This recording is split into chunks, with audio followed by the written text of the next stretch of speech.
हरि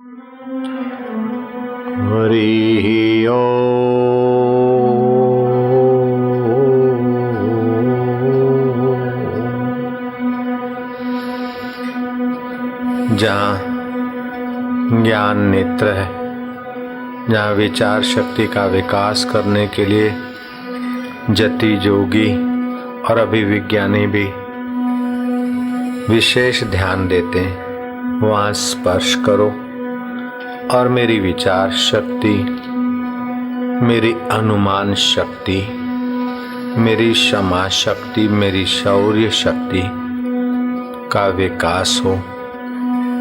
ऐसी भावना से ये उंगली जरा सा स्पर्श करो। अब यहीं पर अपने अपने जिस भगवान को मानते हो अथवा पवित्र ओमकार शब्द को अथवा राम नाम शब्द को अथवा जिस देवी देवता को मानते हो उसका ध्यान करो और कहो सत्यम परम धीमहि। हम सत्य स्वरूप सृष्टिकर्ता का ध्यान करते हैं।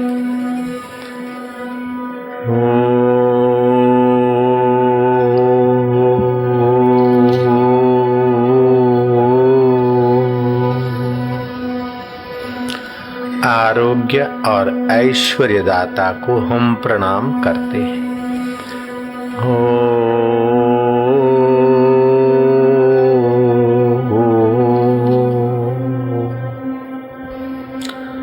विद्या और बुद्धि दाता को हम प्रणाम करते हैं।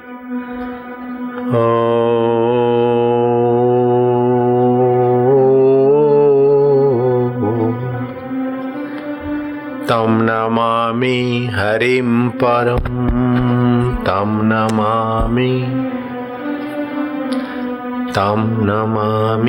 हरिं परम।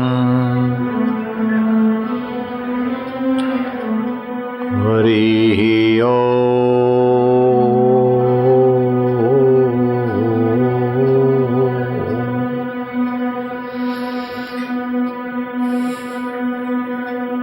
होठ बंद, नथुनों से गहरा श्वास।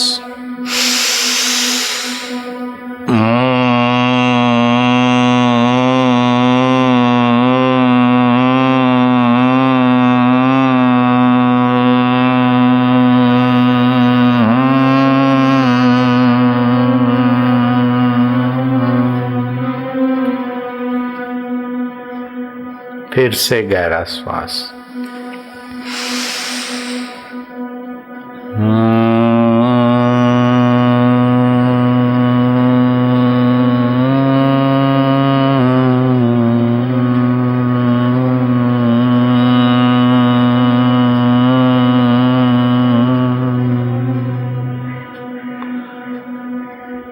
गम गणपतये नमः।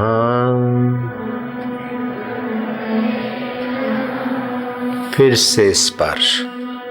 गम गणपतये नमः। गम गणपतये नमः।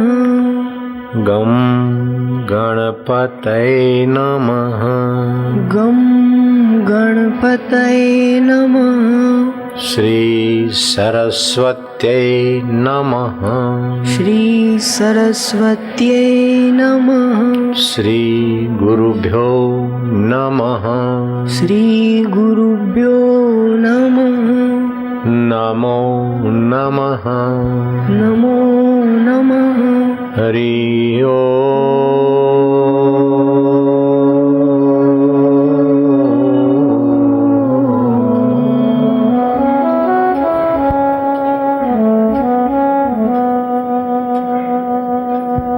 खूब प्यार से हरि नाम उच्चारण करने वाले की पांचों ज्ञान इंद्रियों में ओमकार की ध्वनि ओज तेज के तरंग पैदा करती।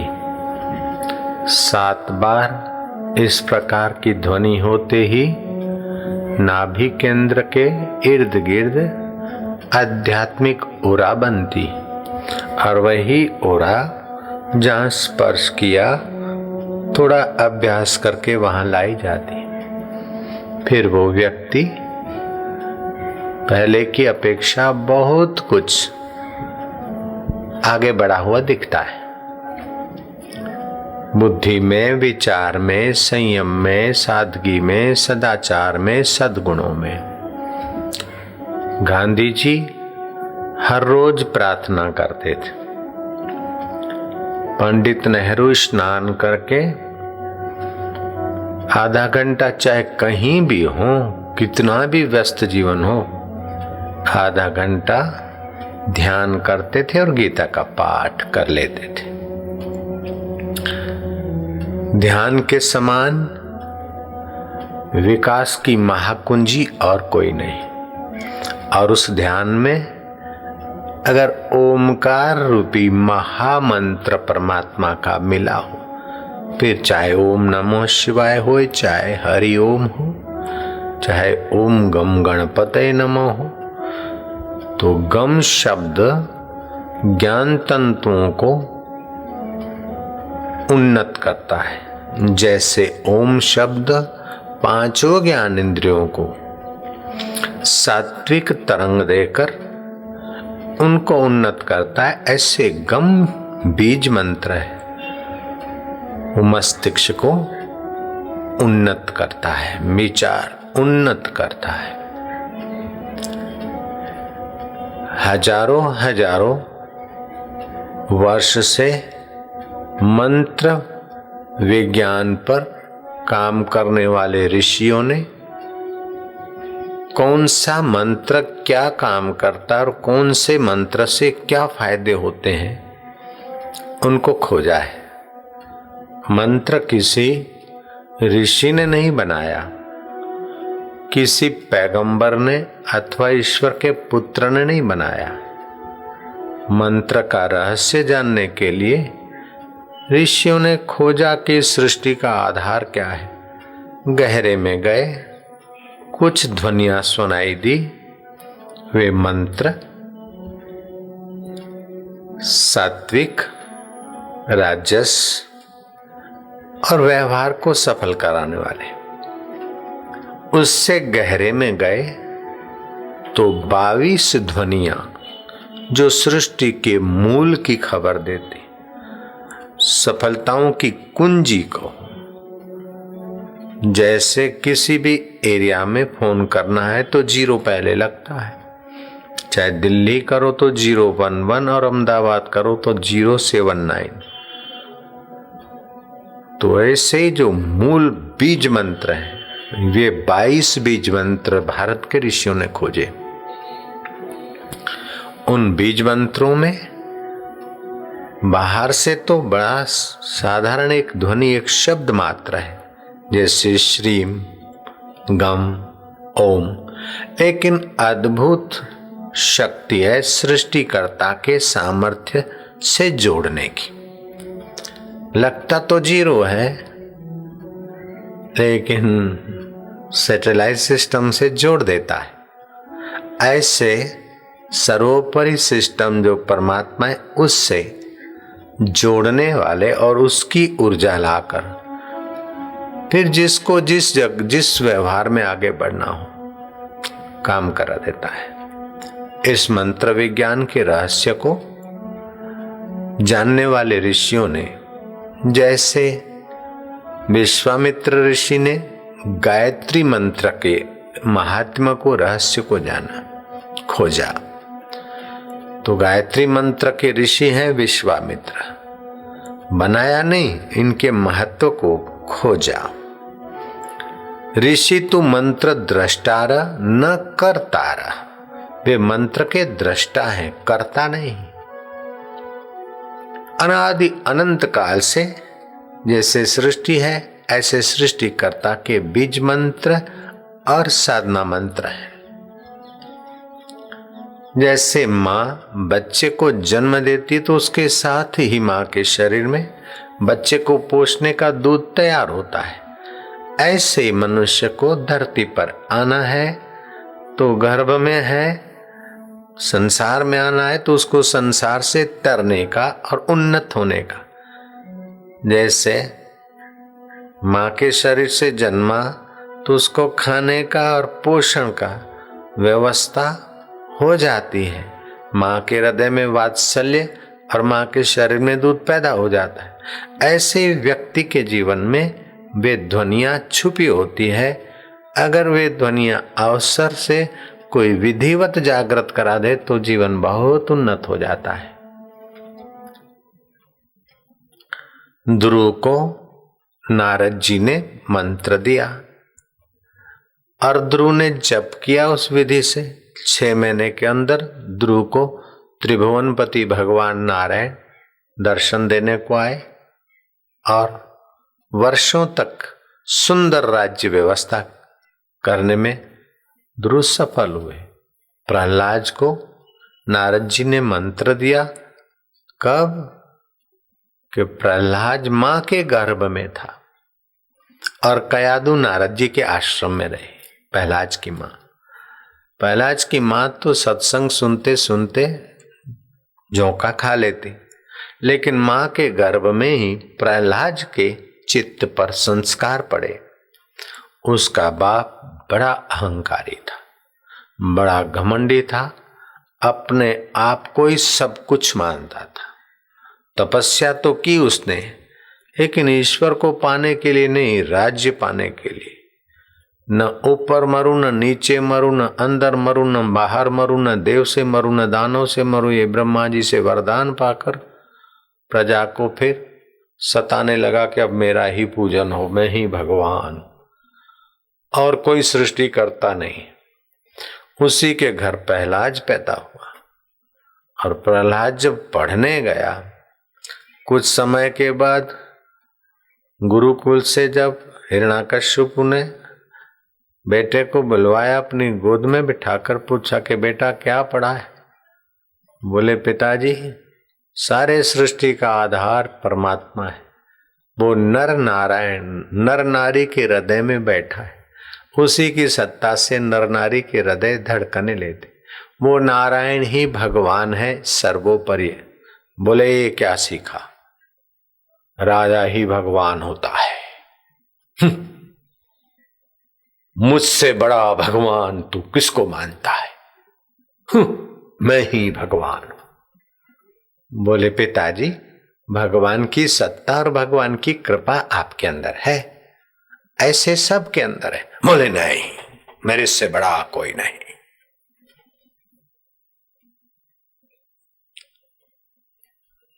अब कहां तो पूरा राजपाट और हिरण्याकश्यप और कहां नन्हा प्रहलाद। लेकिन अहंकारी पिता के साथ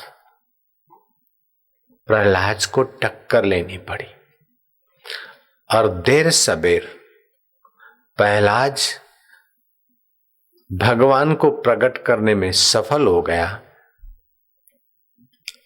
और वे भगवान जो प्रकट हुए उनका नाम था नरसिंह भगवान।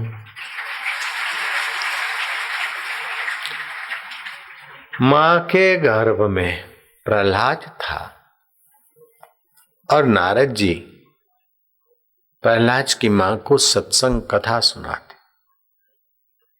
ऐसी छोटी छोटी कहानियां सुनाते कि वो बच्चा महान भक्त बने।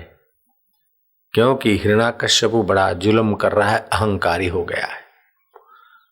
तो अहंकारी के घर अगर भगवान का भक्त पैदा हो जाए तो उसकी दिशा ठीक हो जाएगी, नहीं तो फिर भगवान उसको अपने धाम में बुला ले। नारद ने कथा सुनाई। नारद जी कहते, 2 बच्चे आपस में बड़े मित्र थे, एक मोहन दूसरा सोहन। मोहन सावन के महीने में तीजड़ी के दिन अपने हाथों में मेहंदी लगा के आया था। सोहन ने पूछा कि हाथ कैसे ये रंगे? बोले मेहंदी से रंगे। मोहन ने कहा मेहंदी तो हरी हरी होती है, लेकिन ये तो लाल जैसा रंग है। बोले हरी मेहंदी में भी लाली छुपी है।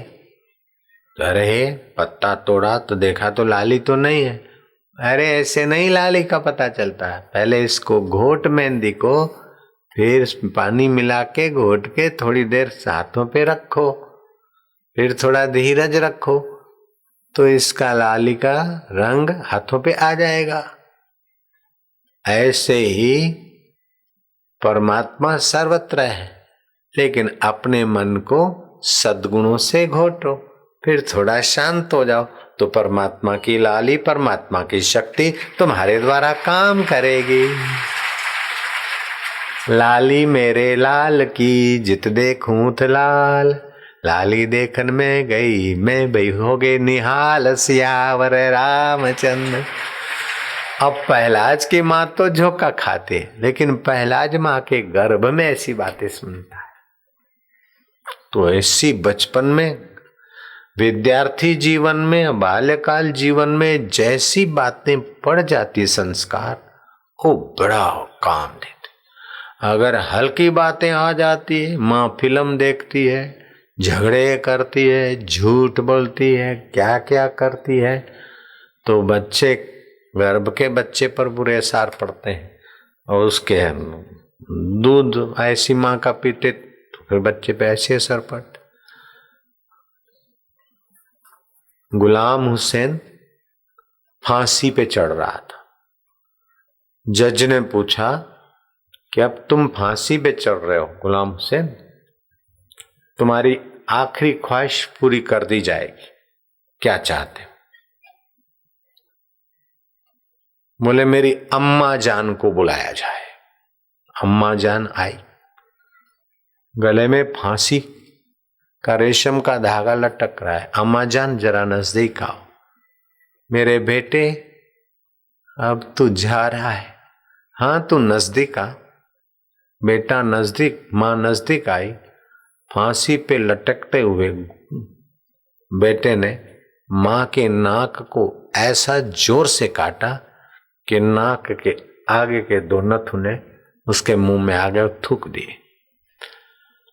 जज और पुलिस अधिकारी हैरान हुए कि अब तू मरता है, तेरे को और सजा क्या देंगे, फांसी से बढ़कर सजा क्या है? तो मरते मरते अपनी अम्मा जान का नाक क्यों काटा? बोले मैं बचपन में स्कूल में से आता तो किसी की पेन चुराता, तो किसी का रबड़ चुरा के आता। इन छोटी छोटी गलतियों को रोकती टोकती तो मैं महान डकैत नहीं बनता। बाल्यकाल की छोटी छोटी गलतियों ने मुझे आगे चलकर बड़ी गलतियां करने वाला डाकू बना दिया। अगर बाल्यकाल में छोटी छोटी अच्छी बातें मुझे सिखाती और मुझे अल्लाह की बंदगी सिखाती, फकीरों के द्वार पर भेजती, जैसे फरीद की माँ ने फरीद को संतों के चरणों में भेजा, तो वो फरीद बाबा फरीद होकर पूजा जाता है और गुरु ग्रंथ साहिब में उसके वचन। तो बाल्यकाल में माँ अगर किसी संत के पास भेजती अथवा संतों की कथाएं सुनाती, और चोरी नहीं करना चाहिए, झूठ नहीं बोलना चाहिए, अधिक आलस्य और चुगली नहीं करना चाहिए, ये सब सिखाती, तो मैं इतना खतरनाक डकैत नहीं होता, एक नेक इंसान होता। मेरे को पोषण देने वाली, पाप में पोषण देने वाली इस अम्मा जान की नाक काट कर जाता हूं कि ऐसी अम्माएं न बने, लेकिन अम्माएं बने तो पहलाज की माँ जैसी अम्मा बने, बाबा फरीद की माँ जैसी अम्मा बने, मीरा की माँ जैसी अम्मा बने। तो माता पिता, शिक्षक और गुरुओं का जितना दृष्टिकोण ऊंचा होता है, उतना ही बालकों का मंगल होता है। जिस देश में माता पिता बच्चों के संस्कार पर ध्यान नहीं देते और शिक्षक भी गहराई से कुछ नहीं सोच पाते, उस देश के बच्चे 8वीं कक्षा 9वीं कक्षा के बच्चे अमेरिका के उठाई पिस्तौल और क्लास के 8-9 लड़कों को धड़ धड़ धड़ धड़ मार डाला। अखबारों में आप सुनते होंगे अमेरिका के क्या बुरे हाल हो रहे। वो लड़के को अब पुलिस ने पकड़ा, बोले ऐसा क्यों किया? बोले मैंने पिक्चर में देखा, पिक्चर में देखा वो डकैत लोग धड़ धड़ धड़ धड़ करके एक दूसरे मार देते हैं, तो मैंने अपने साथियों पर ट्राई किया। अच्छा ट्राई किया उसने। क्रिसमस था, एक लड़के ने अपने बाप को कहा कि क्रिसमस है, मुझे कुछ ले दो। बोले चलो मॉल में। ले गए स्टोर में, कुछ टॉफियां ली और एक चमचमाती छुरी अच्छी लगी उसने ली।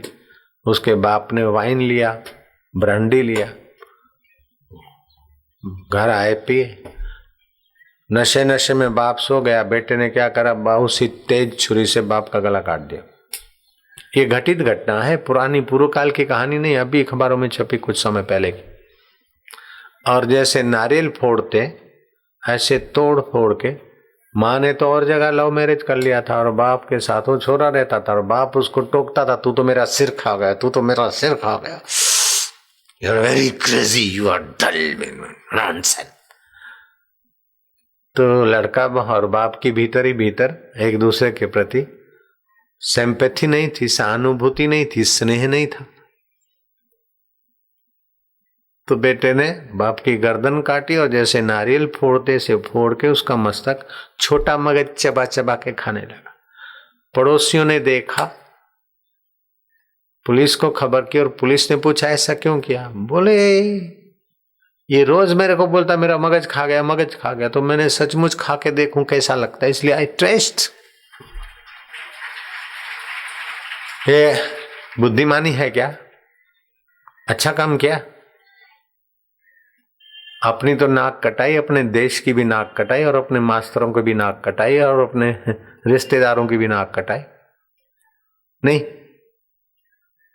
ये किसका कसूर है? बच्चे का कसूर तो है, लेकिन कसूर का मूल क्या है? कि माँ बच्ची थी तो पिक्चरें देखती थी छोरी, फिर शादी लव मैरिज की, बेटा हुआ, फिर इधर उधर आवारा टाइप जिंदगी हुई, पति पत्नी में झगड़ा हुआ तो उसने डाइवर्स दे दिए, लड़का उसने रख लिया, लड़की उसने रख ली,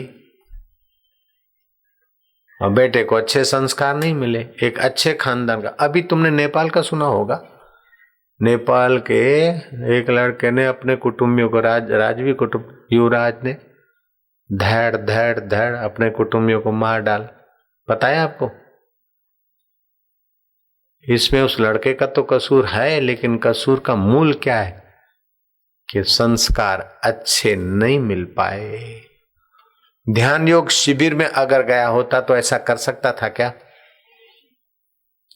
नारद जी का अथवा लीलाशाह बापू का या रामकृष्ण का शरण ली होती तो युवराज स्वामी विवेकानंद जैसा बनता, कुटुंबियों को घात करने वाला नहीं बनता।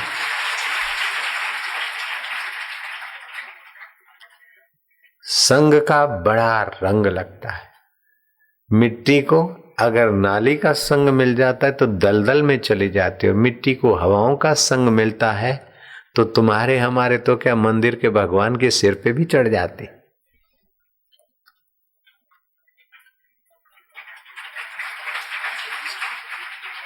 बालक अवस्था, विद्यार्थी अवस्था इतनी कीमती है, इतनी महत्वपूर्ण है। क्या बोले थोड़ा सा जरा चुरा ले तो क्या है, जरा सा पेन तो चुरा ले, इसमें क्या है, जरा सा ऐसा कर ले तो क्या, जरा सा अंडा खा लिया तो क्या। अरे वो अंडे आंतों को खराब करेंगे, उत्तेजना पैदा करेंगे और बुद्धि में सहन शक्ति के बजाय आवेश पैदा करेंगे। और अंडों में कितनी हानि है, वहां के लोगों ने तो कितनी 5 मिलियन मुर्गियां और पोल्ट्री फार्म जलवा दिए हांगकांग के। 2.5-3 महीने पहले टीवी में समाचार आए थे, 3-4 महीने पहले अखबारों। अंडा खाने से तो इतनी हानि होती, बहुत सारी हानि होती। और यहाँ प्रचार हो रहा था संडे हो या मंडे खा लो मुर्गी के अंडे। जब हमने सत्संग में इस बात का विरोध किया तब वो टीवी वालों ने बंद किया, क्योंकि नाक कट रही। अंडे से क्या क्या हानियां होती है वैज्ञानिक ढंग से वर्णन किया हमने। तो विदेश में कोई मंत्री गए और उनको कोई कहीं किसी ने कुछ समझा दिया, सिखा दिया कि इसमें विटामिन से फलाना है ढिंगड़ा है, उनको तो करना है बिजनेस और करना है देश को, हमारे देश को ऐसे समझा दिया, यहाँ आके प्रचार कर दिया। अरे अंडा खाने से जो कैलोरी मिलती है वो तो तुम्हारे चना में, मूंग मटर में खूब है, केले में 60 से 65 कैलोरी है। बोले अंडा फलाहारी है। फलाहारी का तेरे बाप का है? बोले बिना मुर्गे के ऐसे ही मुर्गियां अंडा देती है तो फलाहारी है, पोल्ट्री फार्म, फार्म नाम दे दिया। ओ बेवकूफों के सरदार, फल में